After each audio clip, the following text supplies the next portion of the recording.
So my name is Runa Sabroe. I work in an innovation unit within Danish government called Mindlab.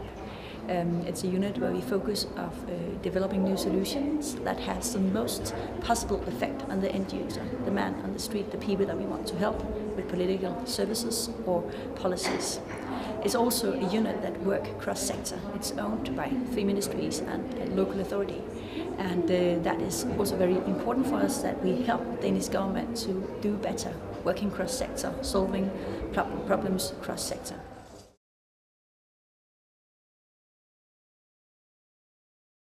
We work within an agency with people who get injured at work.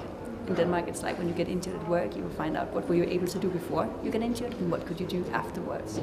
And what we helped this agency with was that, of course, it's important very fast to get your money from the public sector, which we in Denmark are very good at.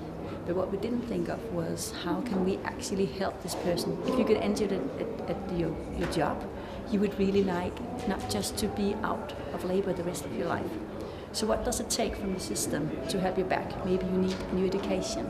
Maybe you need to be at the same workplace, but have different tasks. So what we did with this agency was that we helped them to make this rather radical shift from being just a service provider of money to be an agency that helped the people who get injured to keep their job and keep their lives. So that is a way of being more efficient, because it actually saves money. If you don't have to provide money for the people who get injured for the rest of their lives, it would save the public sector for some money. But it also helps the people who get injured, because they are not interested in sitting at home doing nothing. So it is an example of how we work with the focus of the end user and make it more efficient at the same time, also helping the end user.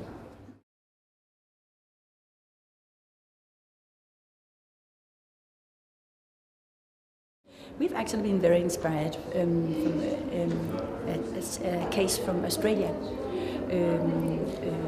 that comes about people who has very small resources within Australia.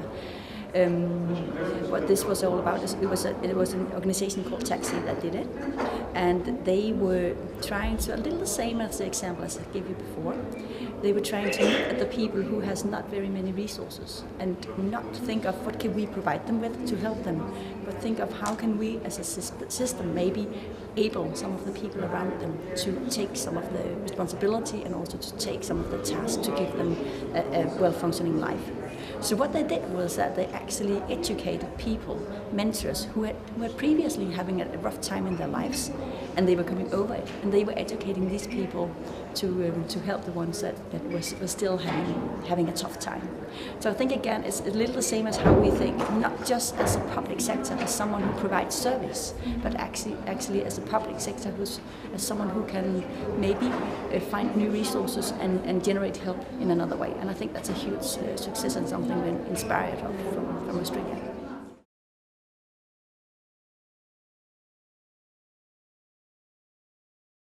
I think that Mindlab is here as an example of how they are actually working very bravely with innovation. I mean, the way we work is that we work with rough prototyping and actually encouraging the public sector to make failures during the way. And that is really the opposite of what we would normally do as a civil servant and as government.